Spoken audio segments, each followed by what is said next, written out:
इब्रार साहब, आप अब खामोश रहेंगे, मैं बोलूंगा। मुझे आप ठीक 5-10 मिनट का वक्त दें, और ये मेरी एक भी बात एडिट नहीं होनी चाहिए, ना कटनी चाहिए। ठीक, ये आपसे मैं वादा लूंगा। डन हो गया। 2 ट्राइब्स को मिलेंगे। मजे की बात बताता हूँ। हम ट्राइब जो है, आपको पता है, ढोक में जाते हैं। जब बुखार आती है तो मौसम बुखार में हम अपनी भैंसें या अपने माल मवेशी को लेके पहाड़ों में जाते हैं। वहां पे हमें गवर्नमेंट सीजनल टीचर प्रोवाइड करती है। 6 महीने टीचर भी जाएगा, साथ में गवर्नमेंट का एम्प्लॉय होगा, वो बच्चों को पढ़ाएगा वहां पे। उसके बाद वेटनरी सर्जन जाएगा साथ में।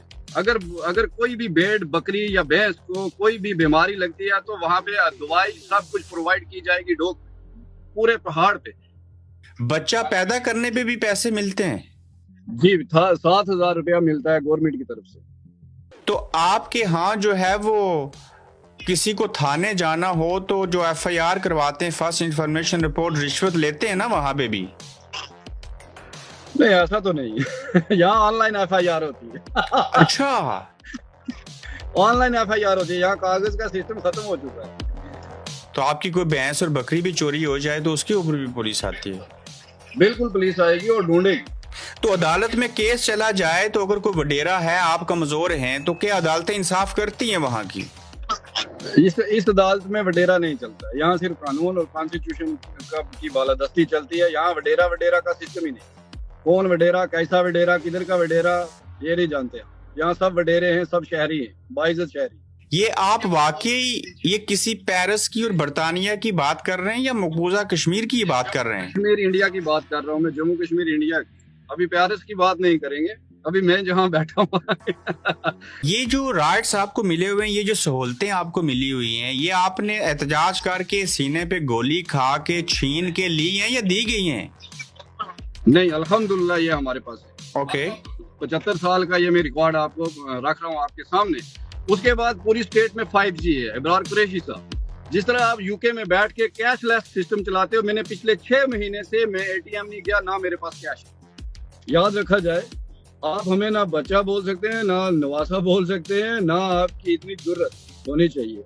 हमारी रियासत के इतिहास को, हिस्ट्री को ना छेड़ा जाए। ये हम क्लियर कट कहते हैं। ये 5,000 साल पुरानी हिस्ट्री है। इसको कल का बच्चा आके कोई बच्चा बोल दे तो वो बात गलत है। पाकिस्तान का जन्म भी नहीं हुआ था जब जम्मू कश्मीर था, अल्हम्दुलिल्लाह। ये सवालात आप उमर अब्दुल्ला, फारूक अब्दुल्ला से पूछें तो ज्यादा बेहतर है। मैं 1 करोड़ रुपया दूंगा। मेरे पास नहीं होगा, कहीं से मांग के दे दूंगा। 1 करोड़ रुपया दूंगा अगर एक डंकी वाला आदमी मुझे ढूंढ के बताए पूरे यूरोप में, जम्मू कश्मीर इंडिया से, एक डंकी, एक केस बताए। तो मैं कभी आपके मेंढर में आऊं तो मुझे बकरे का गोश्त खिलाएंगे ना? इमरान भाई, आप आए, आपके लिए जान हाजिर है कसम से। घोड़ा लेके एयरपोर्ट आऊं मैं। एयरपोर्ट के हवाले से मैं बताता हूँ, 2 एयरपोर्ट है हमारे पास।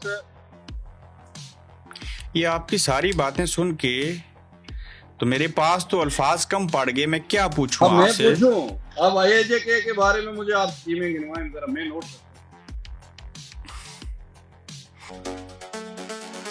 सस्ती फ्लाइट से टिकट बुक करें निहायत कम कीमत पे।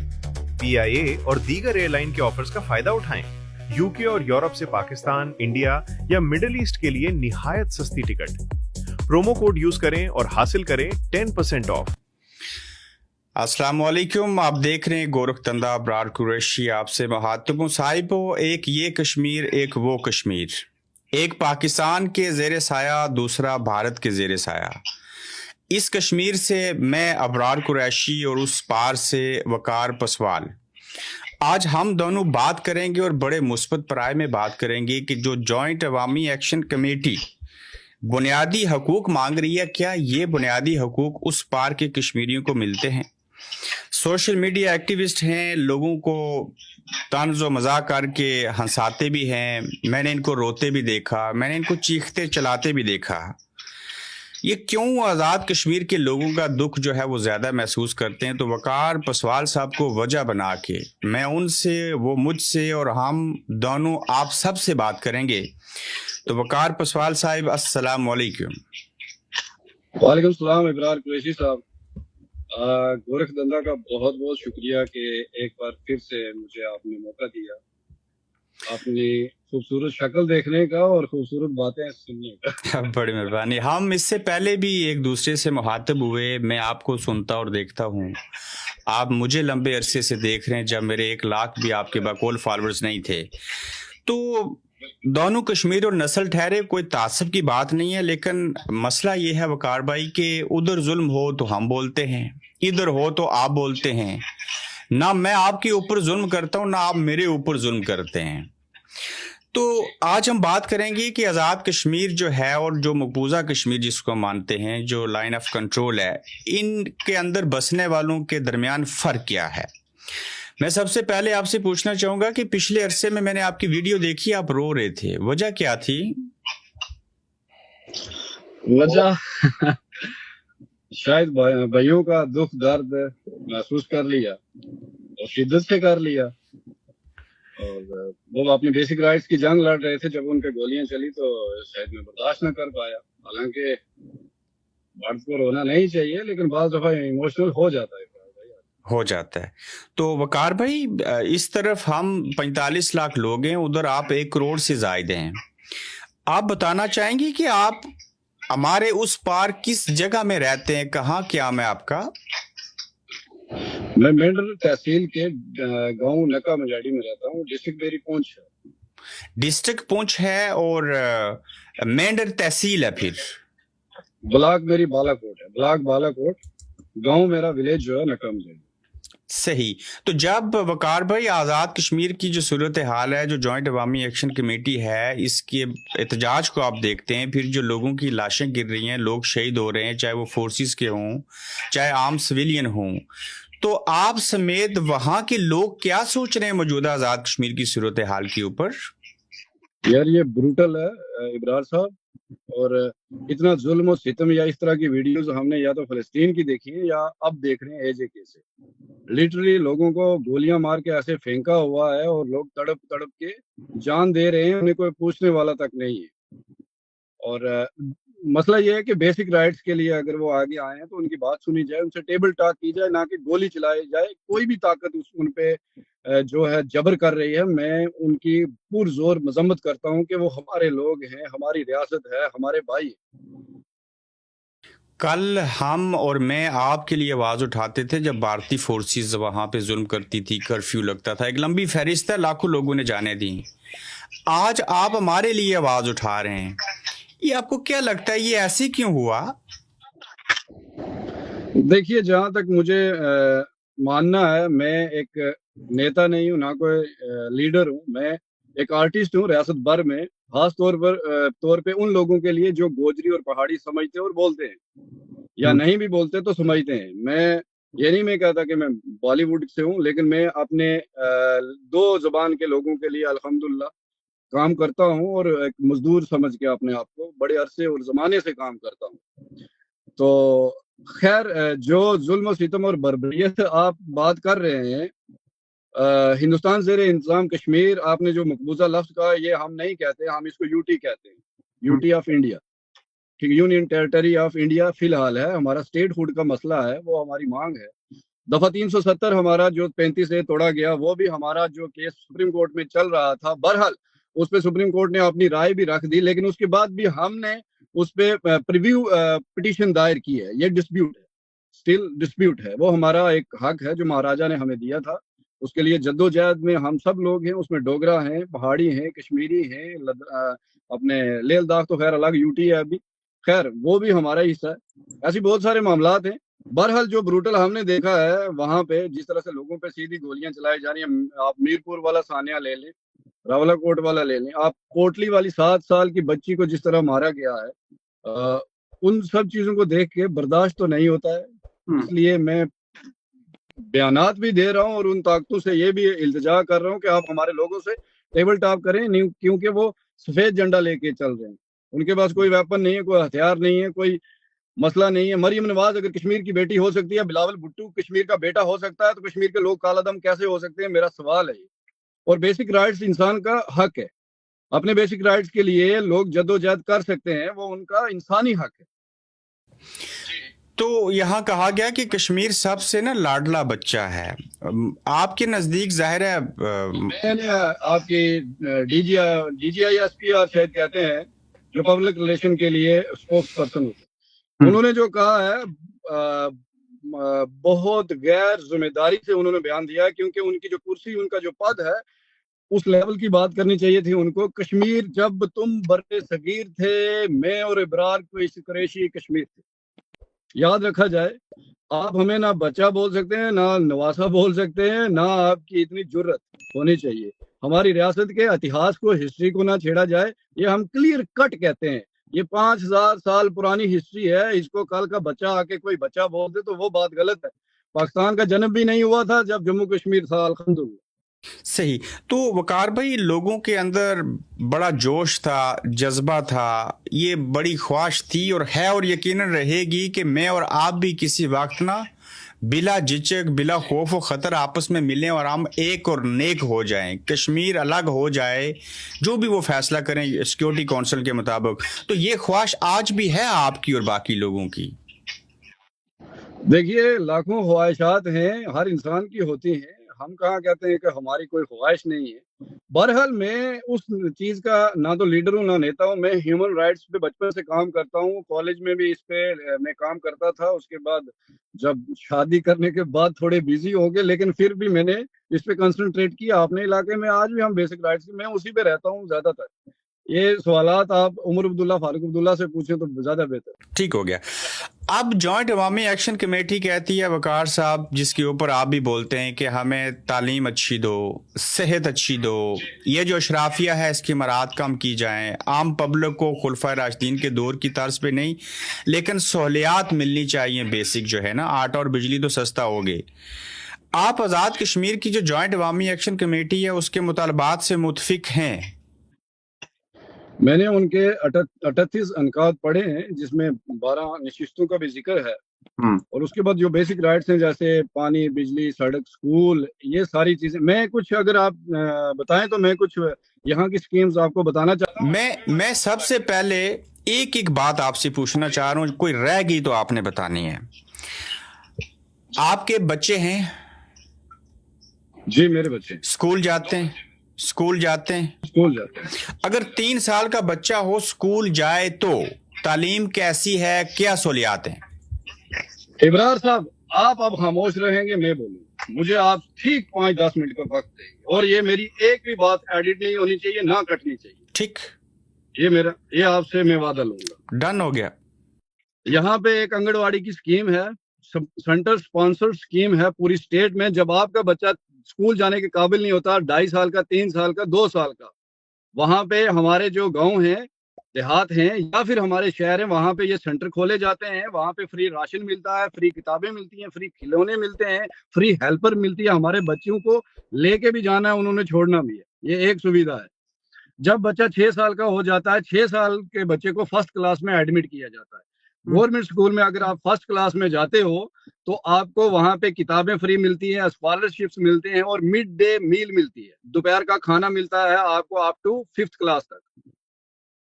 ठीक है सर, ये हमारे बच्चों का, ये हर स्कूल का ये रूल है। ये एजुकेशन सिस्टम में पूरा समझाता हूँ, थोड़ा सा। दोपहर के खाने में वो जो मील मिलता है उसमें होता क्या है? उसमें दाल है, चावल है, सब्जियां हैं, बाज़ दफा बिरयानी है, सब चीजें। ठीक, जैसे जैसे वहाँ उनका मील का एक पूरा एक चार्ट बना होता है, हफ्ते का, हर दिन में किस दिन क्या खाना देना है वो देते हैं। ठीक। उसके बाद आप जब चले जाते हैं अपने हाई स्कूल तक या हाई सेकेंडरी तक, आपको स्कॉलरशिप गवर्नमेंट की तरफ से दिया जाता है। कम से कम 5,000 4,000 पर एनम दिया जाता है, जिसमें आप अपनी एडमिशन फीस भी क्लियर कर सकते हैं और किताबें भी ले सकते हैं। ठीक है जी।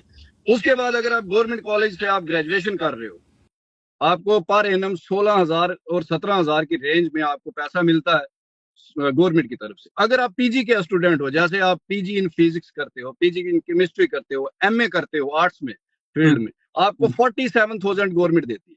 अगर आप हॉस्टल में रहते हो, वहां पे हॉस्टल का जो चार्जेस होते हैं वो 4 से 4500 के बीच में होते हैं। लेकिन जब आप 40,000 क्लेम कर लेते हो गवर्नमेंट से, तो आपका पूरे साल का खर्चा जो है सिर्फ 20,000 रह जाता है, अगर आप पीजी कर रहे हो। ठीक है। उसके बाद अगर आप पीएचडी स्कॉलर हो उसके लिए एक अलग क्राइटेरिया, आपकी पर मंथ जो आपको 50,000 दिया जाता है गवर्नमेंट की तरफ से, किसके लिए? रिसर्च के लिए। ये हमारा एजुकेशन सिस्टम है गवर्नमेंट सेक्टर का। इसमें बहुत सारी सुविधा और भी हैं, अब ज्यादा नहीं पर इतना बहुत है, और मैं आगे चलते हैं। लेकिन जब बच्चे और बच्चियां कॉलेज जाते हैं, स्कूल जाते हैं, तो उन्हें अपनी मदद आप जाते हैं या सरकारी बसेज हैं?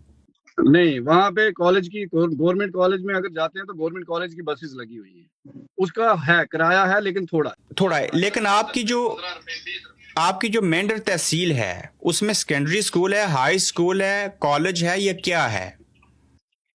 उसमें सेकेंडरी स्कूल भी है, हाई स्कूल भी है, उसके बाद कॉलेज भी है। डिग्री कॉलेज मेंढर आप गूगल पे सर्च कर सकते हैं। तो लड़कियों के स्कूल अलग हैं और कॉलेजेस, और लड़कों के अलग हैं, या को एजुकेशन है? हाई सेकेंडरी जो 12वीं क्लास तक है वो अलग अलग हैं दोनों स्कूल। हाई सेकेंडरी जिसमें 9, 10, 11, 12 होती है वो अलग अलग हैं दोनों, लेकिन जब आप कॉलेज में जाते हो तो वहाँ को एजुकेशन है। ये जो गवर्नमेंट है वो बच्चों को, जो जरूरतमंद हैं, जो गरीब हैं, उनको वजीफा भी देती है, किताबें भी देती है, फीस भी पे करती है, और बस्ता और वर्दी भी देती है, दोपहर का खाना भी देती है। और यतीम बच्चे के लिए फीस माफ है बिल्कुल। प्राइवेट स्कूल में भी, अगर कोई किसी का प्राइवेट स्कूल है वहाँ यतीम से कोई फीस नहीं लेगा। ये आ गई बेसिक एजुकेशन का मसला। अब आप चलें आगे। औरतों के लिए, बच्चियों के लिए, रियासत की बच्चियों के लिए पूरी रियासत में बस फ्री है, कोई किराया नहीं। अच्छा। उसकी उम्र अगर 4 साल है तब भी, 6 महीने है तब भी, 85 साल है तब भी, औरतों से कोई किराया, जहां मर्जी सफर करें कोई किराया नहीं, बिल्कुल कोई किराया नहीं, औरतों से कोई किराया नहीं लेते जी। उसके बाद हम शेड्यूल ट्राइब लोग हैं, पहाड़ी स्पीकिंग लोग और गोजरी स्पीकिंग लोग, इनके लिए हॉस्टल्स है। हॉस्टल्स में आपको खाना भी फ्री मिलता है, वहां पे हर हफ्ते आपको इवन के टूथब्रश भी दिया जाता है, ट्रैक सूट दिया जाता है वॉकिंग के लिए, सुबह एक्सरसाइज के लिए, और रहने की जगह दी जाती है। एसी वाले जो रूम हैं वो प्रोवाइड किए जाते हैं जम्मू जैसी सिटी में। ड्यूल सिस्टम है एसी वाला जो है कश्मीर में है। आप हॉस्टल एसटी के लिए, पहाड़ी बोलने वाले के लिए भी है और गोजरी बोलने के लिए वाले के लिए भी है। ये 2 हॉस्टल है। उसके बाद आगे चलते हैं जी। स्मार्ट क्लासेस है हमारे स्कूल्स में, स्मार्ट क्लासेस जिसमें प्रोजेक्ट्स लगे होते हैं, आईटी का पूरा सेटअप लगा होता है, सिस्टम लगे होते हैं 25-30। स्मार्ट क्लासेस बच्चों को अलग से दी जाती है। वो गवर्नमेंट स्कूल की बात कर रहा हूँ मैं, प्राइवेट स्कूल की बात नहीं कर रहा। ठीक। उसके बाद हमारे पास अनएम्प्लॉयमेंट लोन होते हैं। आप पढ़े लिखे हैं, मैं पढ़ा लिखा, मैंने इंजीनियरिंग की है, आपने भी कोई डिग्री की, आपके पास पैसा नहीं है। अनएम्प्लॉयमेंट लोन में गवर्नमेंट, अगर आप चाहते हैं मैं अपने गांव में कोई इंडस्ट्री खोलूं, डेयरी फार्म खोलूं, या फिर मैं पोल्ट्री फार्म खोलूं, या फिर कोई कारपेंटरी का काम खोलूं, या वेल्डिंग की दुकान खोलूं, तो मुझे गवर्नमेंट 25 लाख देती है लोन, और उसमें से भी माफ किया जाता है 33%। आपको 33% वापस नहीं देना है। ठीक। और यही एम्प्लॉयमेंट लोन रन करके मेरे जो दोस्त हैं आज करोड़पति हैं। और बगैर सूद की होता है बकार भाई? इनमें इंटरेस्ट होता है लेकिन बहुत कम, ठीक, और बहुत लंबा केस होता है। 10 साल 15 साल आप आराम से उसको चुका सकते हैं, उसमें कोई आपत्ति नहीं होती। यहाँ एक सवाल पूछना चाहता हूँ, अगर आप एम्प्लॉयमेंट नहीं है, आपके पास नौकरी नहीं है, तो एक राशन कार्ड होता है, तो क्या गवर्नमेंट जो है वो आपको राशन देती है? ये बात दुरुस्त है? फिर आप लेबर हो, अगर आपके पास डिग्री भी हो आप लेबर कार्ड बना सकते हैं। अगर आप वाकई काम धंधा कुछ नहीं करना चाहते, लोन लेके बिजनेस भी नहीं करना चाहते, लेबर कार्ड फ्री में बनता है आपका। अगर लेबर कार्ड बना हुआ है, आपको 120 दिन की रोजगार जो है वो सरकार देगी, मजदूरी देगी 120 दिन की, आपको ये डैम श्योरिटी होती है पर एनम। उसके बाद आपके बच्ची को अगर शादी करवाना चाहते हैं, स्टेट मैरिज असिस्टेंट स्कीम होती है, उसमें 75,000 रुपया गवर्नमेंट देती है। किसको? लेबर कार्ड वाले। 75,000 रुपया गवर्नमेंट देगी शादी करवाने के लिए, बच्ची की शादी के लिए। ठीक है। राशन कार्ड के बारे में आपको मैं बताता चलूं, हमारे पास 3 किस्म के राशन कार्ड, एक अंत्योदया है, एक बीपीएल है, एक एपीएल है। एपीएल हो गए जैसे मास्टर, टीचर, पटवारी, ये सारे एम्प्लॉय लोग, इनको एपीएल, इनको थोड़ा सा राशन का पैसा देना पड़ता है।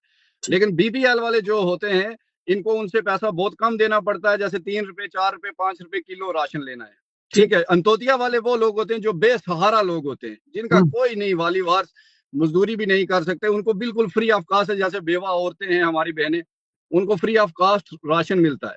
ये स्कीम है हमारे राशन कार्ड की। उसके बाद और कुछ सुनना चाहेंगे? ये पूरा महीना और पूरा साल और सारी जिंदगी बेवा औरतों को राशन मिलता है? राशन फ्री है। ऊपर से बेवा की जो विडो पेंशन है वो स्कीम भी है। उनको महीने की पेंशन मिलती है। वो पहले 1200 थी, अब 200 और बढ़ाई गई, 1400 रुपए है। ये आप वाकई ये किसी पेरिस की और बर्तानिया की बात कर रहे हैं या मकबूजा कश्मीर की बात कर रहे हैं? कश्मीर इंडिया की बात कर रहा हूँ मैं, जम्मू कश्मीर इंडिया की।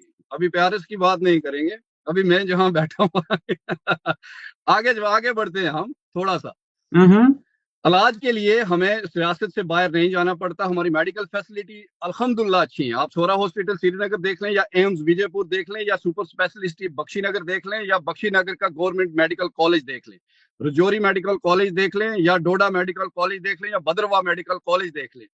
कॉलेज और हॉस्पिटल में फर्क ये है, कॉलेज में उस चीज को कह रहा हूँ जहाँ MBBS भी की जाती है, जहाँ कॉलेजेस भी है, ठीक है। ये सारे मिला के हमें अल्हम्दुलिल्लाह, मैं जितनी भी उम्र हुई है, मैंने रियासत से बाहर, अपने खानदान का कोई आदमी रियासत से बाहर इलाज के लिए नहीं जाता। पित्ते का ऑपरेशन करवाना हो, दिल में कोई प्रॉब्लम हो, ओपन हार्ट सर्जरी हो, किडनी ट्रांसप्लांट हो, दुनिया का कोई भी ऑपरेशन हो, हमारी रियासत के अंदर होता है अल्हम्दुलिल्लाह। रियासत से मुराद मेंढर तहसील है या पुंछ डिस्ट्रिक्ट है? जम्मू कश्मीर पूरा। आप दिल्ली नहीं लेके जाते? हमारे पास 11। आपको ये नहीं कहा जाता कि दिल्ली ले जाओ? ना, हम कभी नहीं जाते, और अल्हम्दुलिल्लाह हमें किसी ने कहा भी नहीं, क्योंकि रियासत में मेडिकल फैसिलिटी इतनी है। आप सर्च कर सकते हैं, नारायणा हॉस्पिटल, एम्स विजयपुर, सिक्किम सोरा, ये सारे hospital, super speciality Jammu, Bakshi Nagar hospital Jammu, Gandhinagar hospital Jammu, ये सब आप वहां पे आप सर्च कर सकते हैं। एक बात, 11 यूनिवर्सिटी है हमारे पास रियासत के अंदर। एक लॉ यूनिवर्सिटी अभी आने वाली है अलग से, जिसमें 2 सेंट्रल यूनिवर्सिटी है, 9 स्टेट यूनिवर्सिटी है। नारी निकेतन सेंटर है हमारे पास, जो बिल्कुल बेसहारा औरतें हैं, जिन्होंने किसी घर वाले ने अपनी बीवी को छोड़ दिया है, या किसी का फोत हो गया है, या कोई यतीम बच्ची है, उसका कोई सहारा नहीं, लेकिन वो औरत है। उसके लिए नारी निकेतन आश्रम हर स्टेट के हर तहसील में है। उसमें ये फैसिलिटी मिलती है कि उस औरत की, उस बच्ची की पूरी कफालत गवर्नमेंट करती है, इवन के शादी भी गवर्नमेंट करवाती है। उनको कढ़ाई, सिलाई, बुनाई का काम भी सिखाया जाता है, स्किल वर्क करवाया जाता है, उन्हें पूरा टीचिंग की जाती है, ताकि वो जिंदगी में किसी की मोहताज ना हो। ये गवर्नमेंट की फ्री ऑफ कास्ट, ठीक, बिल्कुल फ्री। ये जो राइट्स आपको मिले हुए हैं, ये जो सहूलतें आपको मिली हुई हैं, ये आपने एहतजाज करके, सीने पे गोली खा के, छीन के ली हैं या दी गई हैं? नहीं, अल्हम्दुलिल्लाह ये हमारे पास है। ओके। 75 साल का ये मैं रिकॉर्ड आपको रख रहा हूँ आपके सामने।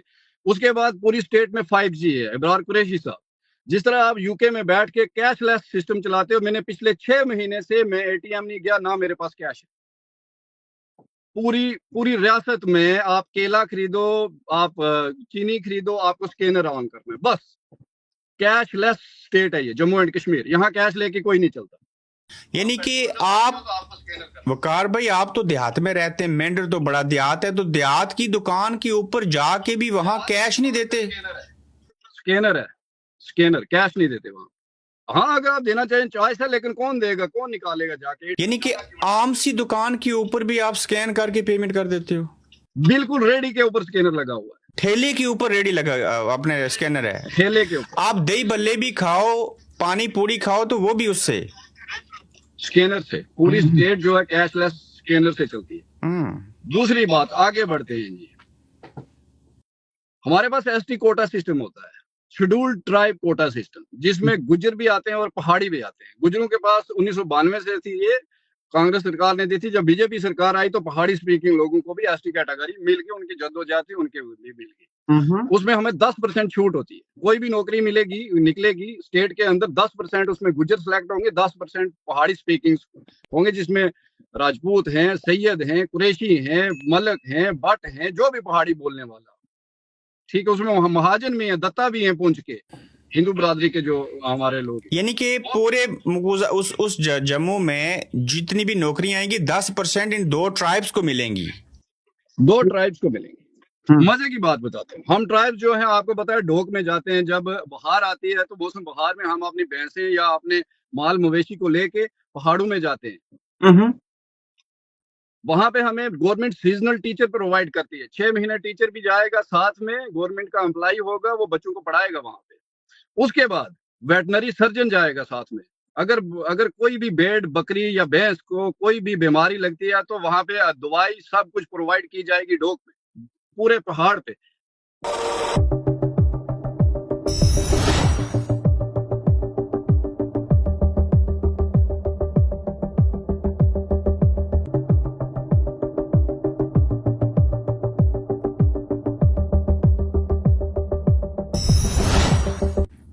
मुझे बताइए, आप चूंकि गुजर कबीले से हैं, तो जिनको दूसरी जुबान में कहते हैं बकरवाल, जो भेड़ बकरियां लेके जाते हैं, अगर वो एक जगह से ये एक ही कौम है, एक ही कौम है, तो अगर आप बकरवाल होते हुए कोई अपनी 100-150 बकरियां लेके हिजरत करके एक टाउन से दूसरे देहात में जाएं, तो आपके साथ बकरियों के लिए वो जो डॉक्टर है जानवरों वाला वो भी जाएगा, और साथ में क्या बच्चे जब जाएंगे तो पढ़ाने के लिए जाएगा?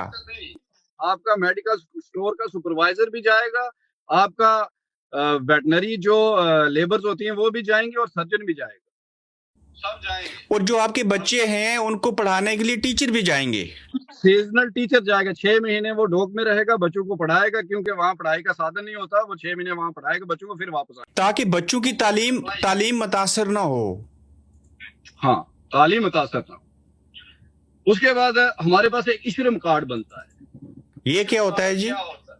इश्रम कार्ड में ये होता है, जैसे आपको नेचुरल डिजास्टर से आपका सैलाब आ गया या कुछ, ऑटोमेटिक उसमें हमारे पैसे आ जाते हैं, गवर्नमेंट की तरफ से मदद आती है उसमें, ठीक है। और भी बहुत सारे इसके बेनिफिट हैं, लेकिन मेन ये मैं बता देता हूँ कि नेचुरल डिजास्टर अगर किसी एरिया में हो जाता है, स्लाइड हो जाता है, कुछ भी हो जाता है, तो इश्रम कार्ड जिसका बना हुआ है, उसका बैंक अकाउंट लगा होता है, उसमें गवर्नमेंट की तरफ से मदद आ जाती है, ठीक है जी। अच्छा, बगैर मांगे मदद आ जाती है जी? जी, अब हम चलते हैं पंचायत सिस्टम पे। नहीं, पंचायत सिस्टम से पहले सफाई की बात करेंगे और सड़कों की। जी बताइए। आप ये जो खाना पीना खाते हैं, सड़क पे जा रहे हैं, चीजें फेंक दे, गाय भैंसे हैं, गोबर है, ये सफाई का निजाम कैसा है? जो मेरा गांव है नका मंजाड़ी, उसके हर 1 किलोमीटर पे रोड के किनारे डस्टबिन लगे हुए हैं गवर्नमेंट की तरफ से, लोहे के बड़े भारी डस्टबिन होते हैं, उन्हें कोई उठा भी नहीं सकता, चोरी भी नहीं होते, तो वहां पे आप कचरा फेंक सकते हो, बाकी गोबर तो खेत में फेंकते हैं, ठीक है। तो वो जो डस्टबिन लोहे के लगे हैं, इन्हें हर हफ्ते उठा के म्युनिसिपल कमेटी वाले लेके जाते हैं? म्युनिसिपल कमेटी वाले ले जाते हैं, और जो म्युनिसिपल कॉर्पोरेशन के अंडर जो टाउन्स आते हैं, उनमें हर रोज सुबह गाड़ी आती है, डस्टबिन हर जगह लगे होते हैं, वो लेके चले जाते हैं कचरा। आप इसके कोई पैसे देते हैं उनको? नहीं, वो गवर्नमेंट की तरफ से फ्री है, वो एक पूरा एक डिपार्टमेंट है वो। तो क्या आपके देहात में हर घर के अंदर पानी है?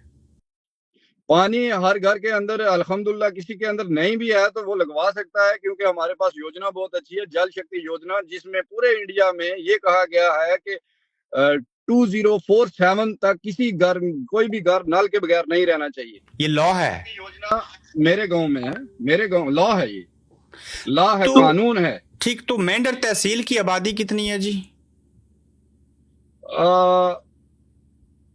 मालूम नहीं, लेकिन देखनी पड़ेगी। तकरीबन दर्जनों देहात होंगे ना वहां मेंढर तहसील के अंदर?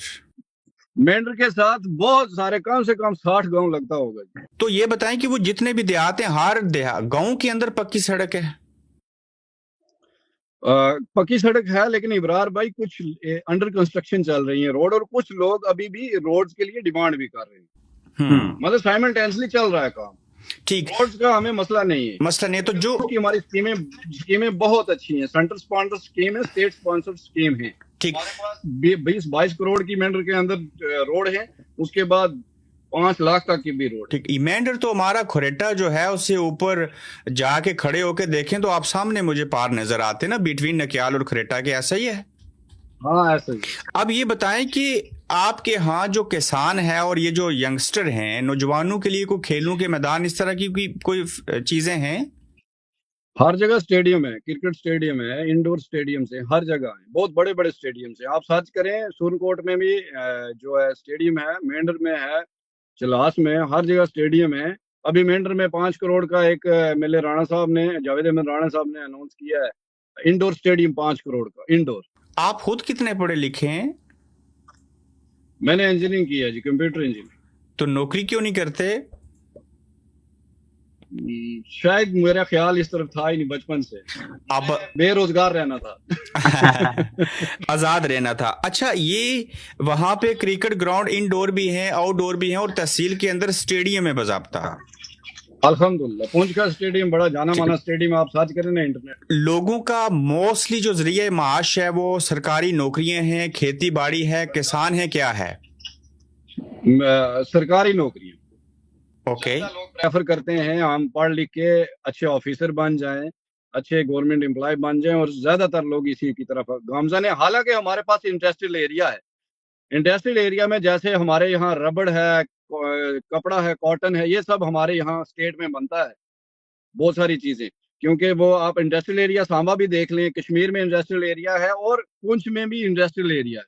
आप अगर कोई यूनिट लगाना चाहते हैं लगा सकते हैं, बहुत सारी तो गवर्नमेंट तावन करेगी कि आप वहां से मेवे चीजें खुश्क की कोई चीज बनाना चाहें, लगाना चाहें तो गवर्नमेंट लोन देगी? सर सब्सिडी मिलती है, गवर्नमेंट बाग लगा के देती है। हार्टिकल्चर डिपार्टमेंट है, सब्सिडी 33% है उसमें। गवर्नमेंट बाग लगा के, अगर मेरा एक खेत है वो 10 कनाल का है, मैं हार्टिकल्चर को कहता हूँ मुझे ये खेत आपको वक्त करना है और आप मुझे बाग लगा के दें, वो पूरी टीम आएगी, वो पानी भी लगाएगी, वो सेब के दरख्त भी ला के लगा के देगी, इवन के उनकी लेबर गोबर भी नीचे डाल के देगी। एक और बात, जो गवर्नमेंट इक़्तिदार में, जो पार्टी सियासतदान गवर्नमेंट में हैं और गवर्नमेंट में जो है उनको आपने वोट नहीं दिए, ये सब के लिए बराबर राइट्स हैं या सिर्फ उसी को मिलेगा जिसने वोट दिया होगा?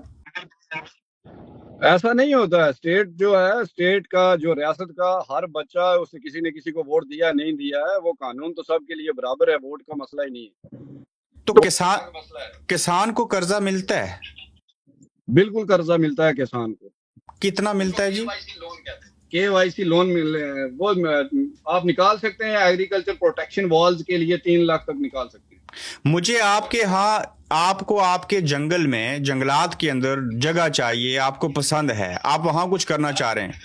जी, हमारे पास पहले फॉरेस्ट राइट एक्ट नहीं था, अभी 4-5 दिन पहले इम्प्लीमेंट रियासत में हो चुका है अल्हम्दुलिल्लाह। फॉरेस्ट राइट एक्ट में आपको क्या है कि जो ट्राइब्स लोग हैं, जो जंगलों पे मैसर है या उनकी मतलब जो भी जिंदगी है जंगलों से जुड़ी है, आपको 4 हेक्टेयर जमीन जो है गवर्नमेंट प्रोवाइड करती है। आप तो 4 हेक्टेयर है, अब वो डिपेंड करता है कि उसके घर के नफर कितने हैं, उसका माल मवेशी कितने हैं, उस हिसाब से वो अलॉटमेंट होती है। आपको अलॉटमेंट की जाएगी, आप उसमें से अपना घर बना सकते हो, अपना शेल्टर खड़ा कर सकते हो, आप घास काट के बेच सकते हो, आप मखीर निकाल के बेच सकते हो, आप लकड़ी चुन के बेच सकते हो। ये फॉरेस्ट राइट एक्ट बहुत मजबूत होता है यहाँ पे। ये जच्चा बच्चा सेंटर आपको पता है क्या होता है? जी, जच्चा बच्चा सेंटर आपको पता है क्या होता है? जी नहीं। ये जहाँ पे बच्चों की पैदाइश होती है, बर्थ होती है। हाँ जी जी जी, डिलीवरी के लिए हमारे यहाँ, आपको मैं बताता हूँ कि डिलीवरी के लिए जब किसी भी हमारी बहन की डिलीवरी होती है, उसको 7,000 रुपया गवर्नमेंट की तरफ से मिलता है। उसकी बच्चा पैदा करने पे भी पैसे मिलते हैं? जी, 7,000 रुपया मिलता है गवर्नमेंट की तरफ से। और फिर अगर वो जरूरतमंद है तो उसका वजीफा भी लगता है महाना? नहीं, ऐसा नहीं है। आपको सिर्फ 7,000 रुपया वो जो अलाउंस होता है वो डिलीवरी वाली बहन को मिलता है जिसका बच्चा पैदा हुआ है। तो अगर किसी को मकान बनाना हो तो उसमें भी कर्जा मिलता है? अगर मकान बनाना है आपको, फॉर एग्जांपल आपके पास लेबर कार्ड है, जरा मैंने जैसे पहले BPL हो, आप बिलो ऑफ पॉवर्टी लाइन हो, गवर्नमेंट की तरफ से आपको 2,30,000 रुपया दिया जाता है मकान बनाने के लिए। रियासत ये कहती है कि हर घर पक्का होना चाहिए, हर घर पक्का होना चाहिए, उसके लिए 2,30,000 दिया जाता है। और उसके बाद आपको वॉशरूम के लिए अलग से पैसे दिए जाते हैं। ये हर साल प्लान बनता है, हर साल इसमें लोग नए ऐड होते हैं, नए पैसे आते हैं। उसके बाद सड़क है, पानी है, बिजली है, ये 3 स्कीमें हमारी स्टेट की भी हैं, सेंट्रल स्पॉन्सर भी हैं। तो ये गवर्नमेंट खुद चाहती है कि हर घर में टॉयलेट होनी चाहिए? गवर्नमेंट बड़ा स्ट्रिक्टली, इसकी पूरी बॉडी होती है, इसमें पंचायत सेक्रेटरी जो है दिन रात दौड़ता है गाँव के अंदर। अच्छा, आपने टैगिंग होती है जी। आपने MLA की बात की है, उससे नीचे जो है वो काउंसलर होता है, डिस्ट्रिक्ट काउंसलर होता है, फिर एक परिया होती है पंचायत सरपंच जिसको कहते हैं जी। मुझे इसके बारे में एक्सप्लेन करेंगे कि आपका जो लोकल निजाम है, हुकूमत है, वो कैसा है? इब्रार भाई, हमारे यहाँ 3 टायर पंचायत सिस्टम है। सबसे पहले आप मेरा गांव है, मेरी पंचायत है, उसका नाम नक्का मजाड़ी, उसका 2,000 प्लस वोट है, 2,200 के बीच में। मेरा एक सरपंच बनेगा, उसी 2,000 के टोटे करके 9 वार्ड है, हर वार्ड का एक मेंबर बनेगा, ये एक बॉडी है। उसके बाद डिस्ट्रिक्ट डेवलपमेंट काउंसिल है हमारी, वो ब्लॉक लेवल पे होती है, उसमें उसके अंडर काफी सारी पंचायत होती हैं, फिर वो काम करती है, जैसे सड़क, पानी, बिजली पे ये दोनों बॉडी काम करती है। उसके बाद हमारा BDC होता है, ब्लॉक डेवलपमेंट काउंसिल, वो भी सेम काम करता है, पानी, सड़क, बिजली, टैंक, रास्ते, सब इन सब चीजों के अंदर आते हैं। इनको डायरेक्ट जो पैसा दिया जाता है सरपंच के खाते में 23 लाख होता है पर एनम, और उसके बाद DDC के खाते में 75 लाख रुपया होता है, और जो सेंटर स्पॉन्सर स्कीम्स हैं वो अलग से होती हैं। ये जो 75 लाख और 23 लाख और बीडीसी के पास 25 लाख होता है, ये अपनी मर्जी से लगा सकते हैं कि एरिया में को कब्रिस्तान बनाना है, स्टेडियम बनाना है, किसी को वाटर पंप देना है। 3-3.5 लाख में यहाँ वाटर पंप निकल जाता है। जैसे मेरा घर है, मेरे घर में 300 मीटर पे पंप निकले हुए हैं, 2 पंप है मेरे पास वाटर पंप, जिसपे एक एक पंप पे 8-8, 9-9 घर मैसर है। ठीक है, हमें पानी को, फिर उसके बाद मेरे पास बोरवेल का कनेक्शन है, जो पीएमजी मैंने आपको बताया प्रधानमंत्री जो योजना है इसके लिए, नहीं, जल शक्ति योजना। जल शक्ति योजना में ये है कि आप के घर पानी जो है, बड़ा जो बोरवेल होता है ना, वो इलाके में एक निकलता है, फिर पूरे इलाके को सप्लाई जाती है, वो भी कनेक्शन लगा हुआ। ट्यूबवेल की बात करें आप? जी ठीक है। तो वकार भाई, आप वोट किसको देते हैं, क्यों देते हैं, क्या समझ के, क्या सोच के देते हैं? हम अपनी फलाह बहबूदी के लिए और हमारे बेसिक राइट्स की जो जदोजहद लोगों के दिल में होती है, वो हमारा लीडर जो है वो पूरी करता है, इसलिए वोट देते हैं, और किस लिए देंगे। तो वहां इलेक्शन फ्री एंड फेयर होते हैं, धांधली नहीं होती? अल्हम्दुलिल्लाह, अगर इलेक्शन फ्री वे और फेयर नहीं होते, एक मजबूत सरकार थी बीजेपी की, पूरा जोर लगा लिया, लेकिन सरकार जम्मू कश्मीर में ना बना पाई। इससे अंदाजा पूरी दुनिया को लग जाना चाहिए कि यहाँ पे कानून जिंदा है। जो आर्टिकल 270 या जो भी है 370 जो लगाया भारत ने कि यहाँ पे कोई भी आगे आबाद हो सकता है, चीजें होती हैं, आपके बकौल उसको चैलेंज किया हुआ है और वो सुप्रीम कोर्ट में जेर समात है केस। तो वो डिस्प्यूट है, अभी तक डिस्प्यूट है, वो सुप्रीम कोर्ट में हमारा केस है। हमने प्रीव्यू पिटीशन दायर की हुई है, और ये हमारा एक रियासत का हक है, इंशाल्लाह हम जीत भी जाएंगे, उसमें हमें कोई आपत्ति नहीं है। तो आपके यहाँ जो है वो किसी को थाने जाना हो तो जो एफआईआर करवाते हैं, फर्स्ट इंफॉर्मेशन रिपोर्ट, रिश्वत लेते हैं ना वहां पे भी? नहीं, ऐसा तो नहीं है। यहाँ ऑनलाइन एफआईआर होती है। अच्छा, ऑनलाइन एफआईआर होती है, यहाँ कागज का सिस्टम खत्म हो चुका है। तो अगर ऑनलाइन एफआईआर होती है तो उनको क्या पता कि आपने रिपोर्ट सही करवाई है या गलत करवाई है? उसके लिए आईओ होता है, इन्वेस्टिगेशन ऑफिसर होता है, वो पूरी आफ्टर द एफआईआर वो इन्वेस्टिगेशन ऑफिसर जो है उसको पूरा रीड करता है, केस किस किस्म का है, उसके बाद चालान होता है थाने से, वो अदालत में चला जाता है। आपको ये नहीं कहते कि हम आएंगे, हम जाएंगे, हम सफर करेंगे, पेट्रोल के पैसे तो दे दो? रियासत भर के पुलिस वाले अल्हम्दुलिल्लाह मेरे दोस्त भी हैं, अल्लाह उन्हें जिंदगी दे। नहीं, मैं आपकी बात नहीं कर रहा, मैं ओवरऑल बात कर रहा हूँ कि कोई भी बंदा ऑनलाइन रिपोर्ट दर्ज करवाता है और उसके ऊपर एक्शन होता है। हाँ, एक्शन होता है। अगर आप घर से भी ऑनलाइन जो है एप्लीकेशन भेजते हो तो उस पर एक्शन होगा, पुलिस आपके घर आएगी।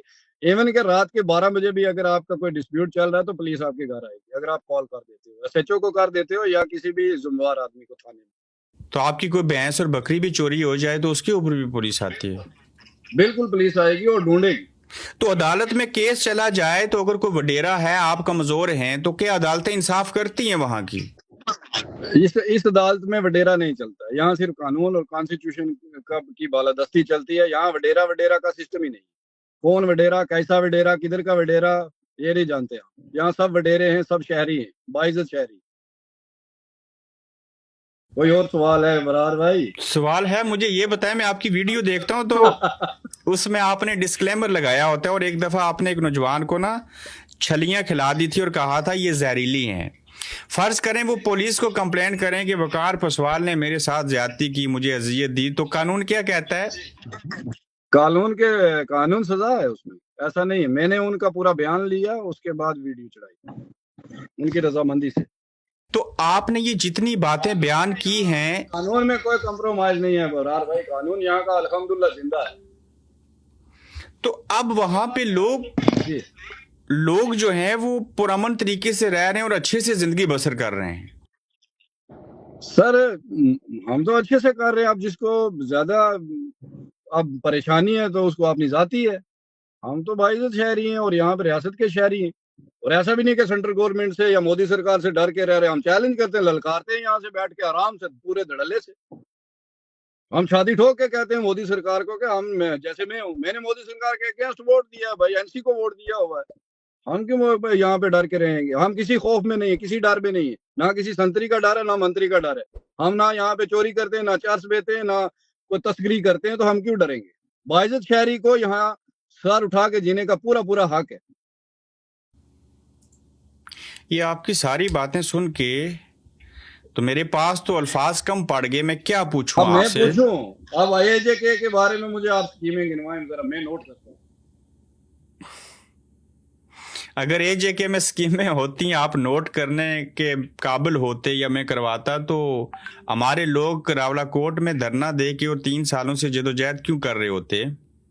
एक बात आपने कुछ पूछी थी 4-5 दिन पहले मुझे, जब कॉल पे बात हुई कि वकार भाई आप जैक की जो है सपोर्ट क्यों करते हो। यस।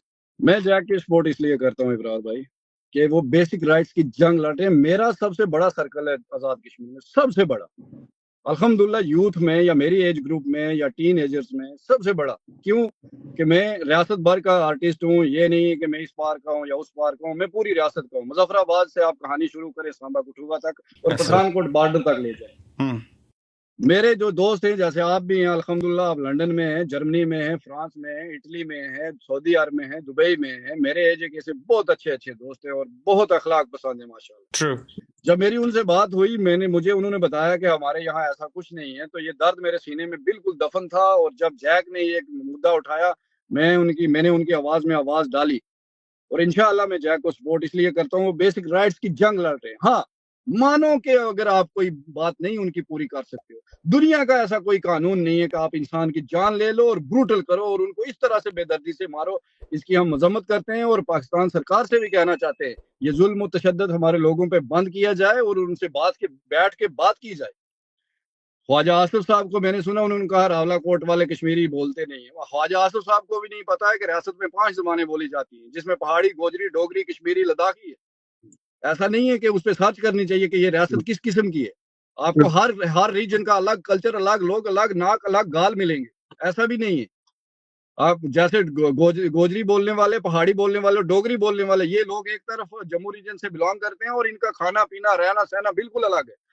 वादी में आप चले जाएं, जैसे पुलवामा है, शोपियां है, अनंतनाग है, ये लोग बिल्कुल आपको सेब की तरह लाल मिलेंगे। ठंडे इलाके के लोग हैं, उनका खाना पीना सब कुछ अलग मिलेगा। वहाँ वाजवान, रिश्ता कबाब उनकी डाइट का हिस्सा है। हम इतना मीट खाएं पूंछ में हम मर जाएं, हम पचा नहीं सकते। वहाँ का पानी अलग है, वहाँ की तासीर अलग है, वहाँ का सेब अलग है, वहाँ का बादाम अलग है। और आप लोग ज्यादा चावल क्यों खाते हैं। ज्यादा तो नहीं खाते, बहरहाल सम टाइम हम रोटी चावल मिक्स खाते हैं। लेकिन कश्मीर के लोग, जब तक चावल, वादी के लोग चावल नहीं खाएंगे तो उनको आप 50 रोटी भी खाएंगे। मेरे दोस्त हैं, वो कहते हैं हमने कुछ नहीं खाया, कुछ नहीं चावल खाया। ठीक है। अच्छा, बकरे का गोश्त मिलता है। जी, बकरे का गोश्त यहाँ पे, बकरे का गोश्त जो है 500 और भेड़ का गोश्त जो है 700 रुपए किलो। 5,000 रुपए किलो। 500। तो मैं कभी आपके मेंढर में आऊं तो मुझे बकरे का गोश्त खिलाएंगे ना। इमरान भाई आप आए, आपके लिए जान हाजिर है कसम से। घोड़ा लेके एयरपोर्ट आऊं मैं। एयरपोर्ट के हवाले से मैं बताता हूँ, 2 एयरपोर्ट है हमारे पास, 3 एयरपोर्ट है। अब यूटी लद्दाख अलग है, इसलिए मैंने 2 इंक्लूड किए हैं। हमारे पास श्रीनगर में इंटरनेशनल एयरपोर्ट है और डोमेस्टिक है जम्मू, जहाँ मेरी गाड़ी खड़ी है, यहाँ से 7 किलोमीटर की दूरी पे एयरपोर्ट है। श्रीनगर इंटरनेशनल एयरपोर्ट है। यूके, यूरोप से फ्लाइटें जाती हैं वहां पे श्रीनगर। यूरोप से नहीं जाती हैं, हज के लिए जाती हैं और दुबई डायरेक्ट फ्लाइट पहले जाती थी, अब शायद मुझे पता करना पड़ेगा, लेकिन इंटरनेशनल है, सेटअप उसका इंटरनेशनल। तो आपने एक बात जिक्र की कि 5G इंटरनेट है आपके पास, आपके घर में भी है या सिर्फ बाजार में है। आप ये जनाब डोक में भी चल जाएंगे, वहां पे भी 5G मिलेगा आपको। पहाड़ों पे जाएंगे, खुरली में जाएंगे, बेडरूम में जाएंगे, जहां मर्जी बैठ जाए आपको 5G मिलेगा। अभी आप मेरे से 5G पे कनेक्टेड हो और इसीलिए हम बेहतरीन बात कर पा रहे हैं, अल्हम्दुलिल्लाह। कुछ और कहना चाहें। अगर ऐसी स्कीमें वहां पे नहीं है तो लोग सच्चे लड़ रहे हैं भाई।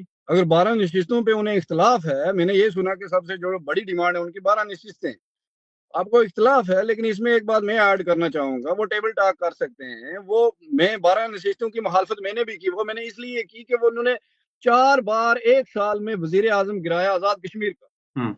उसमें तनवीर इलियास था, फॉरवर्ड ब्लॉक का इनवारुल हक था, उसमें फैसल राठौर था और इन तीनों से पहले एक वजीर आजम थे, उनका मुझे नाम याद, क्यूम नियाजी साहब।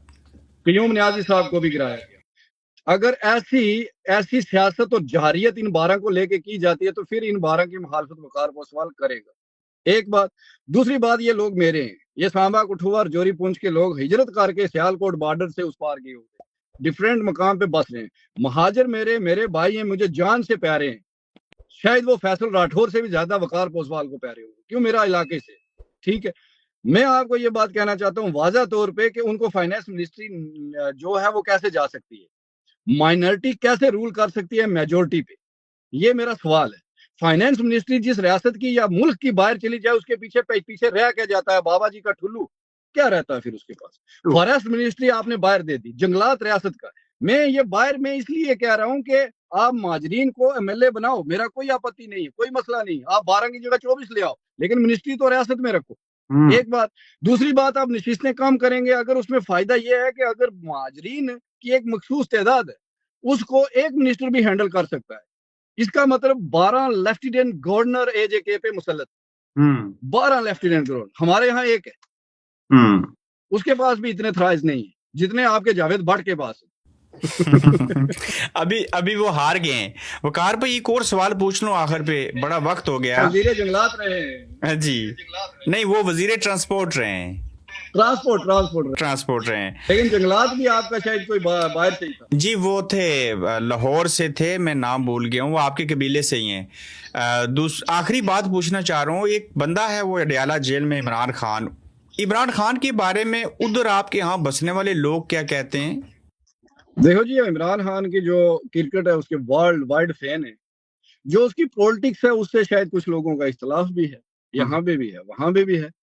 बाकी ये है कि जो उसको इख्तलाफ मुझे भी हो सकता है उसकी सियासत से, लेकिन जो जिस तरह उसको पकड़ के जेल में डाला गया उसकी मैं मजम्मत करता हूँ कि एक्स वजीर आजम का एक प्रोटोकॉल होता है। आप जिस तरह इमरान खान को पकड़ा गया, आप मेरी रियासत में इस तरह सरपंच को हाथ नहीं डाल सकते, कानून ये कहता है। हाँ, नहीं डाल सकते। आपने देखा कभी किसी वीडियो में कि हमारे किसी बंदे बाइज्जत शहरी इलेक्टेड मेंबर को पकड़ा हो इस तरह?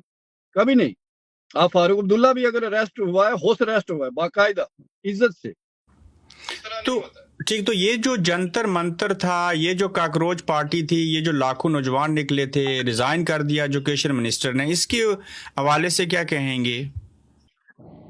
हक है हमारा, हमारे बच्चों का हक था, उनके साथ गलत हुआ था। नीट का पेपर होता है जो नेशनल एलिजिबिलिटी एंट्रेंस टेस्ट होता है, उसमें पेपर लीक हुआ था, उसके लिए एहतजाज किया बच्चों ने, और इतनी मजबूत सरकार थी मोदी सरकार, उनको बैकफुट पे आना पड़ा, बच्चों की बात माननी पड़ी। बच्चे देश के हैं, हमारे बच्चे, मेरे भतीजे वहां थे आंदोलन में, भांजे थे वहां पे, जेएनयू में पढ़ते हैं, दिल्ली जामिया मिलिया में। आपने उनके हक में आवाज उठाई? हाँ बिल्कुल, क्यों नहीं, मेरे बच्चे खुद वहां पे, मैं कह रहा हूँ भतीजे थे आंदोलन में, वो उठा रहे थे। हम तो आपके साथ बिजी थे, वो वहां बिजी थे। हमारा पूरा परिवार ही जरा सोशल कामों में बिजी था पिछले महीने। आखिरी बात, आप जब आज़ाद कश्मीर के लोगों के लिए आवाज़ उठाते हैं तो आपका फेसबुक पेज जहाँ पे बंद हुआ, बहाल हो गया अल्हम्दुलिल्लाह, वहीं पे आपके ऊपर एक तोहमत लगती है कि आप रॉ के एजेंट हैं, आपको भी कहा गया। क्या सोचते हैं? सर मैं कह सकता है कोई, उसमें आपत्ति नहीं, अपनी राय रख सकता है कोई, लेकिन ये बेसिक राइट्स मैंने गिन के बताए हैं। अगर इसका मुझे पता था, मेरे जहन में ये बातें थी, मैं एक्शन कमेटी की जितने भी मेंबरान है, शौकत नवाज मीर की जितनी भी टीम है, सरदार उमर नजीर साहब की क़यादत में अभी चल रही है, मैं उनकी सपोर्ट इसलिए करता हूँ कि वो बेसिक राइट्स के लिए। बेसिक राइट्स किसके हैं? वो फतेह मोहम्मद करेलवी जो है मेरे घर का एमएलए रह चुका है, किसके हैं वो? मेरे भी हैं। अगर मेरे लोग उस साइड हैं, प्रजा सभा राजा की जो लसानवी साहब के साथ 2 दफा फतेह मोहम्मद करेलवी साहब का इलेक्शन हुआ, 2 दफा लसानवी साहब उसमें शिकस्त खा के 2 दफा वो एमएलए रहे। नक्का मंजाड़ी फतेह मोहम्मद, मेरा गांव फतेह मोहम्मद करेलवी की कॉन्स्टिट्यूंसी का हिस्सा रहा है। फतेह मोहम्मद करेलवी साहब सफेद रंग की घोड़ी पे यहाँ कैंपेन करने आते थे, आपने बुजुर्गों से पूछा है मैंने, ठीक है। मेरा हिस्सा है, मेरी जगह है, मेरी जमीन है, मेरे लोग हैं, मैं नहीं बोलूंगा तो कौन बोलेगा? खिताए पीर पंजाल का एजेके से बहुत बड़ा रिश्ता ये भी है कि 85% खिताए पीर पंजाल है, वो रजौरी पुंछ से जुड़ा हुआ एरिया है, हमारे ही लोग हैं। ट्रू। वकार भाई बहुत वक्त दिया आपने, बहुत अच्छा लगा। मैं चाह रहा था कि एक कंपैरिजन करके ना लोगों को बताया जा सके कि वहां और यहाँ में फर्क क्या है। को एक स्कीम बता के जाएं, अगली बार प्रोग्राम करेंगे, मैं आपको स्कीमें भी बताऊंगा। एजेके की कोई स्कीम बताएं, बच्चियों के लिए, बूढ़ों के लिए, किसी के लिए, यतीमों के लिए, किसी के लिए तो बताएं आप। जो कुछ आपको हासिल है वो हमारे यहाँ 10% भी नहीं है जी। जो कुछ आपको मिल रहा है हमारे यहाँ 10% भी नहीं है। उनको गोलियां क्यों मारी जा रही है? उन्हें हक दिया जाए ना। ये भी एक गोरख धंधा है। आप भी आवाज उठा रहे हैं, हम भी आवाज उठा रहे हैं। अच्छा, तो इब्रार साहब आपको बताता चलूं, नेचुरल डिजास्टर में जिस तरह हमारे यहाँ बाढ़ आ जाती है, स्लाइड हो जाता है, इसके भी हमें गवर्नमेंट जो है पूरी पूरी हेल्प करती है, पैसे देती है। ऐसा नहीं है कि हमें बेयार और मददगार छोड़ा हुआ है। बहुत सारी ऐसी बातें मैंने आपको वो स्कीमें गिनवाई हैं जो मुझे अभी याद थी। 500 प्लस स्कीम स्टेट के अंदर है। आप सिर्फ स्कीम पे अगर जिएंगे आप जिंदगी निकाल सकते हैं सियासत के अंदर, सिर्फ स्कीम ले लेके। आपके पास नौकरी है या नहीं है, आपको ये फिक्र नहीं है कि रोटी कहां से मिलेगी। आप सही यूटिलाइज करें एजुकेशन स्कीम का, उसके बाद अपनी जवानी की स्कीम लें, उसके बाद अपनी शादी की स्कीम लें, उसके बाद अपनी बुढ़ापे की स्कीम लें और मर जाए। बच्चे पैदा करने की भी स्कीम लें। अल्हम्दुलिल्लाह, अगर आपके पास लेबर कार्ड है, आपकी बच्चियों की शादी जो है वो गवर्नमेंट करवाएगी। 75,000 रुपया देगी शादी के लिए। आप लोगों की सेहत इसलिए अच्छी है, सुविधा मिलेंगी जो हमें मिलेगी। आप लोगों की सेहत इसलिए अच्छी है कि आप लोगों को तो परेशानी कोई नहीं है। आप पूरे यूरोप में और यूके में आप मेरा 17 लाख से ऊपर कश्मीरी रहता है। मैं 1 करोड़ रुपया दूंगा, मेरे पास नहीं होगा कहीं से मांग के दे दूंगा। 1 करोड़ रुपया दूंगा अगर एक डंकी वाला आदमी मुझे ढूंढ के बताए पूरे यूरोप में, जम्मू कश्मीर इंडिया से, एक डंकी वाला, एक केस बताए। अगर मकबूजा कश्मीर से कोई एक बंदा यूके और यूरोप में डंकी लगा के आओ तो आप 1 करोड़ रुपया देंगे मुझे? बिल्कुल कैश देंगे ना। एक बंदा ढूंढ के बताओ, मैं आप खुदा की कसम आपकी नस्लों को सलाम करूंगा। मैं 1 करोड़ की खातिर बंदा ढूंढ के ले आऊंगा जी, नहीं मिलेगा। हमारे यहाँ से रिवाज ही नहीं, क्योंकि यहाँ जिंदगी आसान है। लोग मौत को क्यों गले लगाते, उसकी वजह क्या? और मौत को तभी कोई गले लगाता है जब वो मुश्किल में हो। और मैं कल एक वीडियो देख रहा था वकार भाई, लाहौर के एक नौजवान ने जिसकी उम्र 26 साल थी, इसलिए चोरी की कि मुझे पुलिस पकड़े, मैंने चोरी की, वो साबित हो जाए, मैं जेल जाऊं और वहां मुझे रोटी मिल जाएगी। देखिए इब्रार भाई, इस्लामाबाद लाहौर पे मैं बात भी नहीं करना चाहता, क्योंकि वो 1 लाख देश है, 1 लाख मुल्क है। मेरी जो रेंज है वो मुजफ्फराबाद तक है। मुझे अपने लोगों से, मैं उनकी इज्जत जरूर करता हूँ, पाकिस्तानी अवाम की, उनके सिस्टम से मैं इख्तलाफ रखता हूँ, बहुत सारी ऐसी बातें, लेकिन अवाम किसी भी मुल्क की हो, पाकिस्तान की हो, चाइना की हो या हम हो, हम एक जैसे हैं, एक जैसे लोग हैं, एक जैसी बातें हैं, किसी को कुछ लेना देना नहीं होता है। आम से इंसान होते हैं, इंसान की मैं भी कदर करता हूँ, और मैं मुजफ्फराबाद की बॉर्डर क्रॉस करके कोई टिप्पणी नहीं करना चाहता। बिल्कुल ऐसे ही, चूंकि इंसानियत पहले है, ये बुनियादी नुक्ता है, दीन भी इसी का दर्स देता है, बाकी मजहब और चीजें बाद में आती हैं। वकार भाई, आपसे बात करके बहुत अच्छा लगा, बहुत शुक्रिया आपके वक्त का। बहुत शुक्रिया इब्रार भाई, इंशाल्लाह मुलाकात होती रहेगी इंशाल्लाह। कभी जिंदगी में आपको मौका मिले तो अपनी स्कीम जो गवर्नमेंट की और स्टेट की स्कीम है आपके पास, वो मुझे जरूर बताएं। जरूर इंशाल्लाह अगले एपिसोड में आपसे शेयर करेंगे। जी thank you so much. Allah ने के बाद। Thank you. अल्लाह हाफिज। बहुत शुक्रिया।